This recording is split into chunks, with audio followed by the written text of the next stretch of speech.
You're watching CW50 News at 10. I wouldn't have ever thought that DeAndre would have fallen a victim of gun violence. Right now on CW50 News at 10, those who knew a Detroit City staff member who was killed remember his bright future in politics. Good evening, everyone. Thanks so much for joining us tonight. I'm Ken Molestina. A Detroit City Council member is speaking out tonight about a staffer who was killed over the weekend. CW50's Chris Walker tells us how he's being remembered.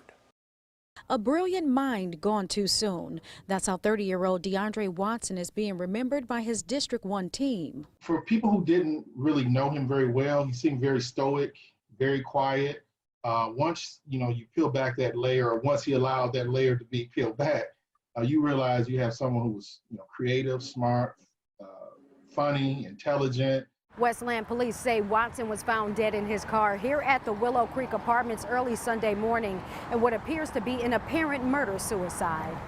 Westland police were dispatched to the scene on the 37,000 block of Willow Lane from an OnStar panic notification soon after Watson's body was discovered. A second man, Deontez Jones, was also found dead at a nearby apartment complex from an alleged self-inflicted gunshot wound. Absolutely shocked. I would say the same thing. I wouldn't have ever thought that DeAndre would have fallen a victim of gun violence. And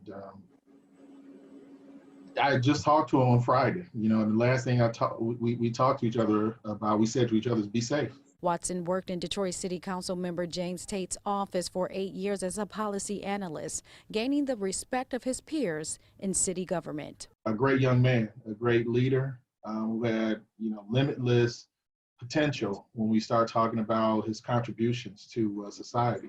Most folks, when they met him, almost immediately, first thing that came to mind is this guy would be pretty good as an elected official, or in some capacity that could help, transform lives. Reporting in Westland, Chris Walker, CW50 News at 10. Our thanks to Chris for that. After gaining unanimous approval from the Board of State Canvassers, the group Unlock Michigan is planning to collect as many signatures as possible to challenge Governor Whitmer's powers. Whitmer called the petition dangerous and irresponsible considering COVID-19 cases are still rising in Michigan. Whitmer says the state will dial back opening if cases keep going up.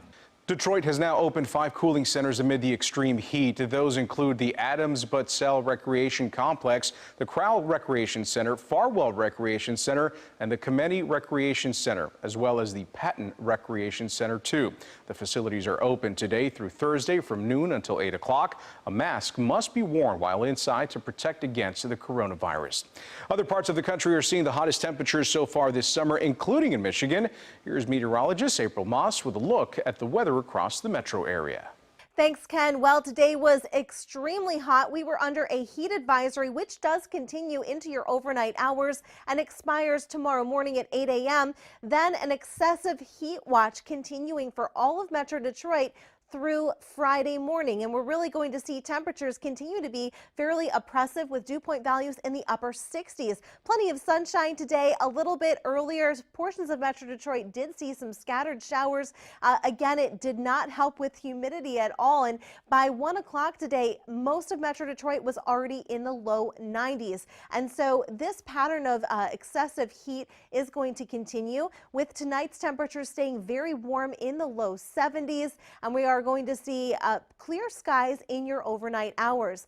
Now, as far as winds go, we're going to see them northerly flow, staying very calm. It's not going to help with bringing us any relief from this heat. Ken, back to you. Thanks, April. In the midst of General Motors and Fiat Chrysler's legal battle, a new ruling now overturns a judge's order. CEOs of both companies will not have to meet with one another to settle a corruption dispute.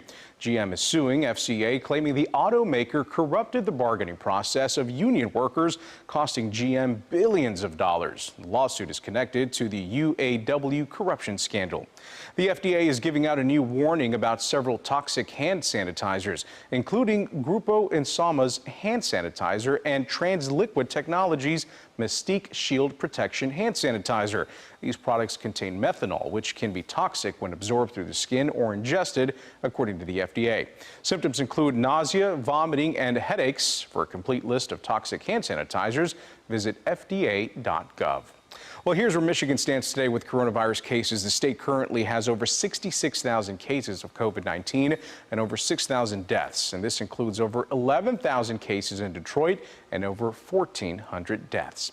In a video conference chat, President Trump urges schools to reopen in the fall. Dr. Anthony Fauci says, though cases are rising in some states, schools may be able to reopen with some changes.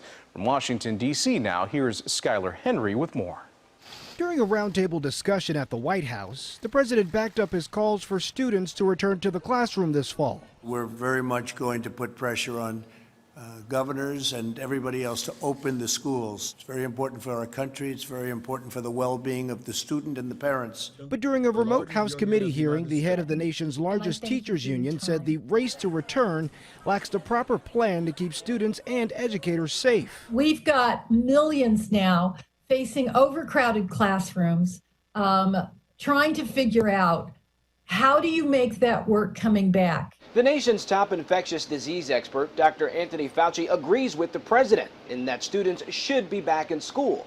But he says districts will have to get creative with their approach. The secondary unintended consequences of having children not being able to go to school has ripple effects